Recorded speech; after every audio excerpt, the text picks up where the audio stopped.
My name is Jeff Bone. I'm president of Callisto. We're a strategic marketing company. We're now selling two products to the corporations and venture capital companies. My name is Richard Carter. Our company is called MHL Products, and we preserve and display your most precious sports memories. My name is Mark Appleberg with Eli Technologies, Inc. We are a spinoff of the Timex Corporation with a patented technology that we're looking to further develop. I'm Justin Fallon. The name of my company is 1-800-SOLD-OUT. And if you've ever had trouble getting tickets to a big event for your top client, then you might want to talk to me. Okay, so who's going to make it to the big show? You'll know if you keep it right where it is. I'm Margot Lee, and Money Hunt is next. Money Hunt is made possible by PricewaterhouseCoopers, committed to entrepreneurial ventures through a wide array of consulting and financial services.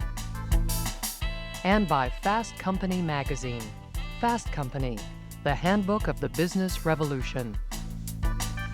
And Money Hunt is also brought to you by Yahoo Finance, an online resource for investing and personal finance.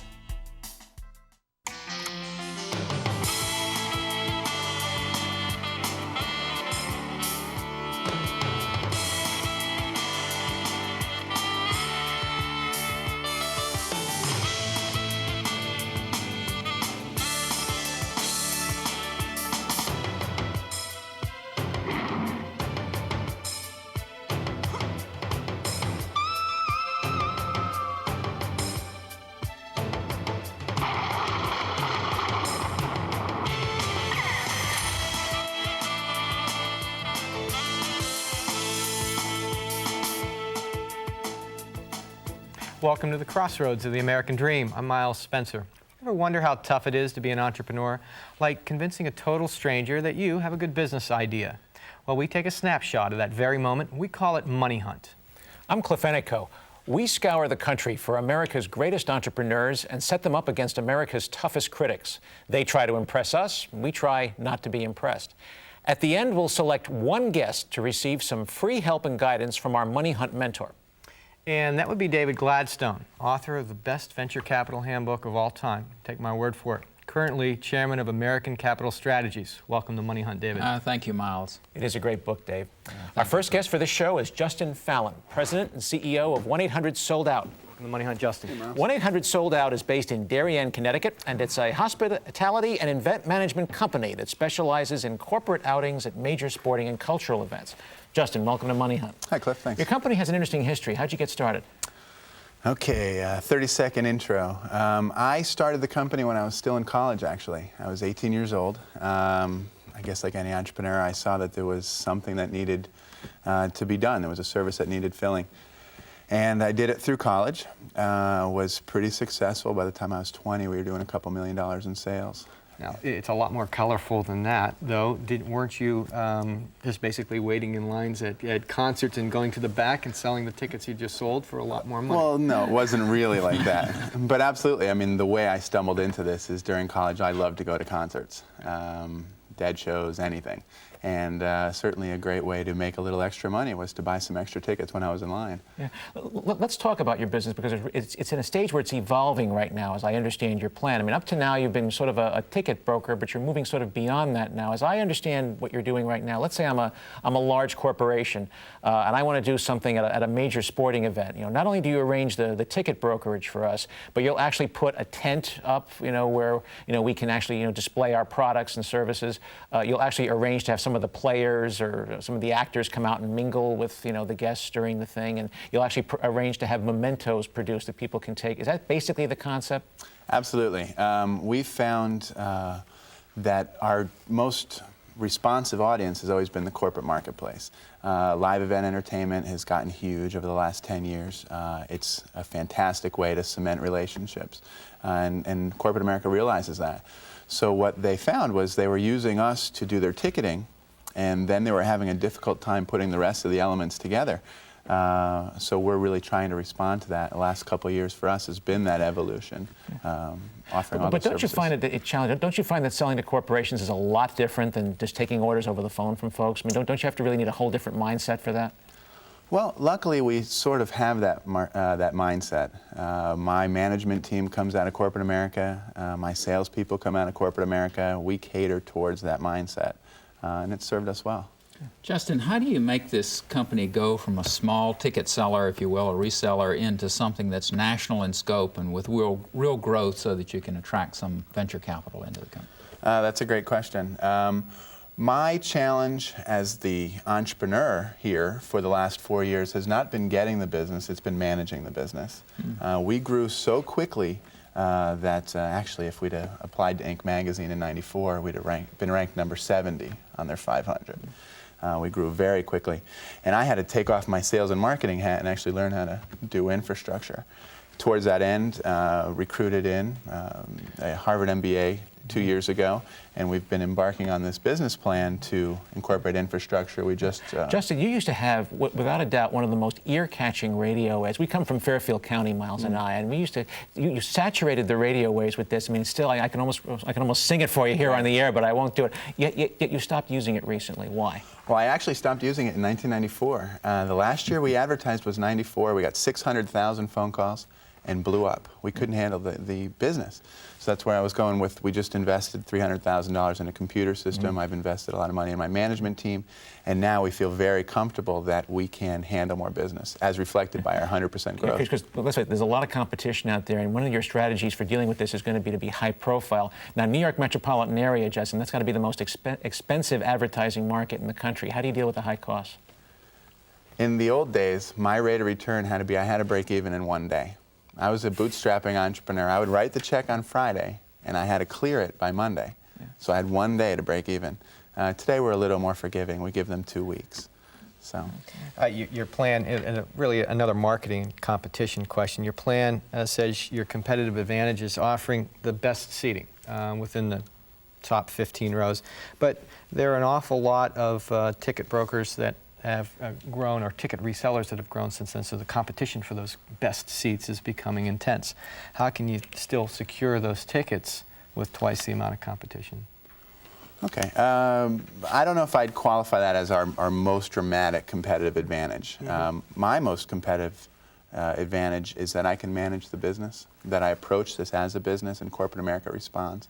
In terms of the ticketing, I've been doing this 11 years. Well, let's extend on that for a minute. If you target corporate clients, as you're evolving towards, hasn't a proliferation of corporate and VIP seating within the sporting venues cut into your business and your value add? Absolutely not. Why not? It's indicative of the whole marketplace. Corporate America realizes that this is a vehicle that needs to be explored. And they're turning to us. Some of our biggest clients are the biggest sponsors. They use us to turn their event into something more than it would be otherwise. How do you compare yourself to like Ticketmaster on the one hand, that seems to have a stranglehold around a lot of the ticket sales with what you're trying to do? How do you Ticketmaster is absolutely completely different. We're a service company, and really what our service is we help clients create marketing programs that use live event entertainment. It's sometimes easy to focus just on the ticket of what we do, but we're really much bigger than that. It's the entire event where corporate VIPs can meet with sales prospects in a calm and enjoyable setting, and possibly do some business. Justin, do you have anybody in your management team with background in event management as classically defined? We have several strategic relationships at present. Part of what our business plan is all about is evolving into that. We do have several candidates lined up. We may either acquire or merge with some of these strategic relationships. We cover it, but we don't have the cash flow to bring it internal yet. You're moving from a sales orientation to a marketing orientation. Are you still planning to increase your company's visibility through your high profile and highly favorable image? Well, I think to ignore 800 sold out might not be the best way to go. As you said, it's very catchy, it's very memorable. Our brand name recognition has been tremendous. It works. Why go away from it? Your plan also outlined adding the special packaging, gifts, bonuses with the purchases, the entire package. But your margin had always been so great on the tickets. Isn't this going to really erode your profit margins? We've been experimenting with it for 3 years, and it hasn't. Actually, because of better management through our infrastructure and being able to just manage all resources better, our margin has gone from 32 to 37%. Let me push to the management and money section. Your business plan calls for some expansion capital. How much, and what would you use it for? Well, we're looking for $600,000 for our plan. We would use that really for next step marketing. What's next step mean? Because of our cash flow, it really, I said my return is 2 weeks. So this is not for any long-term investment type marketing. This is for, we'd like to broaden the scope of who we appeal to. As you said, at home, everybody knows us. Now, you compared your inventory to perishable fruit. What is your average yearly turns on your inventory? I think you shared this with me once before. It's fascinating. Well, right now, our turns on inventory are, we turn it every 3 days. Yeah.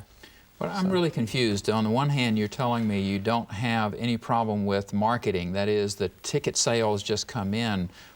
Isn't it just the fulfillment side of your business? Why do you need money for marketing if all you got to do is run a 1-800 radio ad and get 600,000 calls? 10-second answer. I'm not as young as I used to be. I don't feel comfortable writing the check on Friday and hoping it can clear on Monday. That's a great 10-second answer. You can find out more about this guest on our website at www.moneyhunt.com. Now, if you bought the ticket for the game from Justin, what do you do to make it a keepsake? Well, stay tuned for our next guest. It was 1952, and the Topps company was looking for a product to compete with rival Bazooka, who had the penny gum market wrapped up. Topps offered 407 baseball cards licensed from the major leagues. Kids were hooked on 5 cards and a stick of gum for a nickel and trading for complete sets. Baseball cards, the Topps company. What a great idea. Welcome back to Money Hunt. Before our second entrepreneur, let's answer some viewer questions that were posted to our bulletin boards at www.moneyhunt.com. Zach Goodyear watches us on Georgia Public Television and writes, regarding non-disclosure and confidentiality agreements, do I have to receive valuable consideration before they're valid and will hold up in court? I'm really afraid someone will steal my idea. Zach, a lot of entrepreneurs and especially inventors worry about this. The short answer is you don't have to give them money for the confidentiality agreement to be valid. Just giving them the information is consideration enough. But many investors will not sign a non-disclosure agreement at all. It's just their policy not to do so. You have to trust your gut here. If the situation just doesn't smell right, trust your gut. Don't give them the information. Good question. For our second entrepreneur, it's Richard Carter, president of MHL Products, Inc. Welcome to Money Hunt, Richard. MHL comes from Atlanta, Georgia, and manufactures and distributes acrylic souvenir ticket holders to preserve and display tickets from important sporting events. Richard, welcome to Money Hunt. Cliff, how are you? Got a real tough question to start off with. What does MHL stand for? My 3 smallest children's initials, Michael, Hayes, and Lee. Oh, that's really nice. You won $1. And it also rings with NHL and NFL, which... That's frankly what I thought when I first Correct. looked at the plan. You make a statement in your plan, Richard, that you were an entrepreneur from the moment you were born. I got to ask, how'd that come about? I think because I got my cousins in South Georgia selling peanuts, it's down with Jimmy Carter country, and usually they went for a nickel a pack, and I said I can do this better if I job them out to them at wholesale at a nickel, they get a dime, and I'll take the other 5. I sold 4 times as many, so it started very early. That's really a promising start. Seriously, how did MHL get started? MHL got started because of the Olympics coming to Atlanta. Like I said, I have 3 experts, sports experts at home. They're all big UNC basketball fans. And they were keeping their basketball cards in very inexpensive, snapped together holders for sports cards and what have you. And I have been in the investment business 17 years, so I'm used to the tombstones that are very expensive, very thick. I drew a line in between because I started thinking everyone in Atlanta is going to want to preserve these tickets, especially the opening and closing ceremonies. And from there, it took off. Now, I understand you brought some videotape of some of your products. Correct. So if we roll that, why don't you talk over it and we can see what we're looking at, okay? This is a sample of just about every kind of holder we made to date. That's for the U.S. Open, 100th anniversary. The Congressional, the U.S. Open Committee approved it for sale at the U.S. Open. This is the original holder. And if it goes back to the bottom, we'll see that this one here was a custom holder made for the College Football Hall of Fame, largest ticket we've encountered. So we do some custom work, i.e. the Coca-Cola, and the bottom one is the real thick holder that I'm raising capital to make a mold. So you just basically take the ticket and just enclose it in lucite and then send it back? No, actually, we have an 800 number set up. The people call us off ads, and they have their ticket in their possession, and they order Usually our average sale is 3 holders for 26. Richard, isn't the real opportunity right in the heat of the moment? I've just gone to the 7th game of the World Series, bottom of the 9th. Yankees pulled it out. I've still got my ticket. Correct. We thought so too. So we sold them last year at the NCAA Final Four. How did that work out for you? Well, the only problem with it is by the time you pay the NCAA, the arena, the concessionaire, the vendor, there's nothing left for you. Richard, what are the odds that anyone is going to want more than 1 or 2 of these things? I just can't see people filling up their whole household with these. Our average sale is for 3 initially. And the real great thing about it is we get repeat orders over and over again because most sports fans tend to keep going to great events, whether it be a World Series or a Super Bowl or what have you. Richard, one of the things I worry about in a company like this is the lack of a patent or some way of protecting yourself from competition. How do you hope to build up a big business and not have severe competition without a patent or something? Low-cost provider, and that's one reason for needing additional capital. I have discovered by design that what we need to do is go to a mold. And we have a quote from overseas to go to a mold design. You have to make a large quantity, you have to pay for the mold, but in so doing, we don't think anyone can compete with us once we do that in terms of keeping that price point low. But how big is the marketplace for something like this? I think this is chugging off of Miles's question. Well, take for instance the population of the United States, and 10% are avid sports fans, and 1% of those order a ticket holder for some event, whether it be a high school event or a major event. You're looking at 2.5 million ticket holders per year. Have you ever thought about actually selling tickets that are already pre-enclosed in Lucite, so even if I didn't attend the event, I can call you up and get a tchotchke? Well, the College Football Hall of Fame does that, and several other venues do that. Another area is in programs at the events. Those programs cost $6,000 or $8,000 a page, but people go to the event, they keep the program forever. They can call us and get the holders forever. Now, obviously, a large market of sporting events fans, but reaching them can be extremely expensive. Correct. You had started through direct mail, but notoriously low response rate. And you have sort of a limited list of actual customers. How do you build a profitable business from that? Well, that's another reason for expansion here. We would like to advertise on cable television, i.e. you see the albums and the disco and this kind of thing ordered off an 800 number. We would also like to advertise, set up little billboards on the NCAA page on the internet, the NFL page, all centered around different events that happen. Richard, obviously you want to partner with a lot of these events to the extent that you can and get them to do your promotion for you. I mean, your plan states that you really want to try to do advertising on national television during key sporting events, but just looking at a recent event, I mean, I think a 30-second commercial during the Super Bowl is up to about $1.2 million right now, which is clearly out of your budget range. How else can you do it? Well, the way to do that would be to do some of the ESPN analyst shows prior to and after the Super Bowl. That would be a more cost-effective way, and you're going to have a lot of fans, believe me, that watch those shows prior to the Super Bowl as well as the Super Bowl. Have you looked at the Home Shopping QVC Avenue? I believe they sell collectible baseball cards and other collectibles, and your product would be probably in that same category. We have. We talked to them at the Super Show last year in Atlanta, and the price point of the product is below their scale, so to speak. They like to sell something that's $100. Understand and that kind of thing. Question in the management and money section. Your plan calls for some expansion capital. How much and what would you use it for? To reach the next level like we'd like to, our plan calls for anywhere between $250,000 and $500,000. And what would you use it for? We would use it to expand our advertising on the internet, on cable television, in the programs at the specific venues to really reach that targeted audience. One of the reasons that it's hard to raise capital for a company like yours is that the money's going to be spent on advertising. Notoriously, advertising is inefficient. What kind of samples have you done that would say if I spend $100,000 in advertising X or Y, what kind of response will you get for it?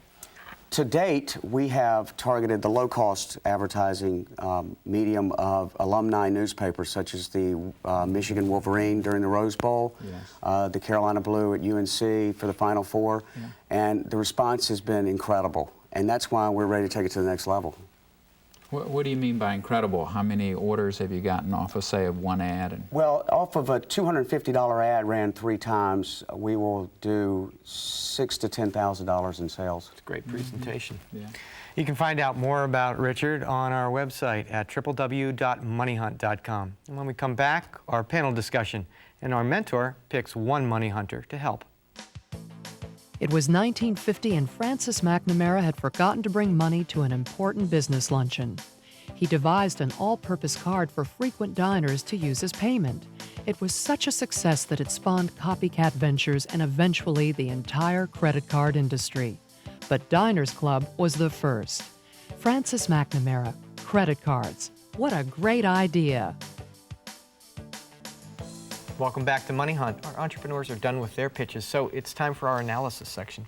Our first money hunter was Justin Fallon from 800 Sold Out. David, what'd you think? It was a good idea, and I like the idea more as it was presented here on the program. From the business plan, I got one concept, but as he rolled it out in the program, it became very clear in my mind where he's going, and I think he has a good idea. I like it. Yeah. Miles, there's no question, Justin knows how to create a market presence and just beat the market to death. The ticket brokerage business is very cutthroat, and especially in New York City, so I don't blame him for wanting to change to something that's a little bit kinder and gentler. But as you pointed out, he's going from a high margin to a low margin business, something that's very, very service oriented, and I think he's going to have to invest a ton of money in people, good people, to make this happen. Corporate event sponsorship, sports promotion is so hot today. NCAA Final Four, World Cup, you name it. So I think he's in a great marketplace and a nice transition with a brand name at the consumer level. Can he translate it into something of value at the corporate level? One of the things from the plan we didn't spend much time on the show was the fact that those 600,000 calls that he got made him realize he had to pull together a sophisticated computer system because he's managing perishable inventory. Right. Tickets don't have much value the day after the game. Not you at get all. stuck with one of those and the prices go way and down. also, I'm sure he was so flooded with orders that fulfilling orders and getting access to tickets to scarce events is not easy. That's a very clubby little universe, especially in New York. He's had his challenges there in the last 6, 12 months. Be interesting to see if he comes back, how he's been able to evolve since then. Strategic alliance with some providers of event management would be a great place for him to go. But the man knows marketing. He knows how to get his message into people's skulls, and that's a great art. Yeah, you know, it's the simplicity of when you just got to go to that sold-out show. I mean, that was great, and he did a great job with it. Yeah, but there's two markets here. One is the individual who wants that ticket, as you're talking about. The other is the corporate sponsor, where they don't mind paying 50 or 100% more for a ticket. I think he's oriented his business toward that, and I think that's a wise move. Those people want an experience. Absolutely. Dave, and that's why I'm saying that the service element of it and making sure that experience is delivered, I think it's just a much different kind of game plan. Yeah. Let's move on to our second money hunter, who was Richard Carter from MHL Products. What'd you think? I like the idea. I didn't like it at the beginning when I first read about it, but the more the entrepreneur explained his program and what he's trying to do, the more I liked it and the more I warmed up to it. So I think he's got a great product and a great idea, and I think over time he's going to build a pretty good business about it. I just don't know how large the business can be made. I agree with Dave. This is a great gift item. I personally have copies of every ticket from every Dartmouth football game that I've ever gone to. I think if he really hits the college alumni circuit, he's going to do real well with this. Reservations, obviously he has to be the first person to be doing this at every major sports event because there's no barriers to entry. Anybody with injection molding equipment can do this. So he's got to be the first one to latch onto the key event. As he brought out, being at the event is not necessarily the best place to be because the stadium operators take such a big cut.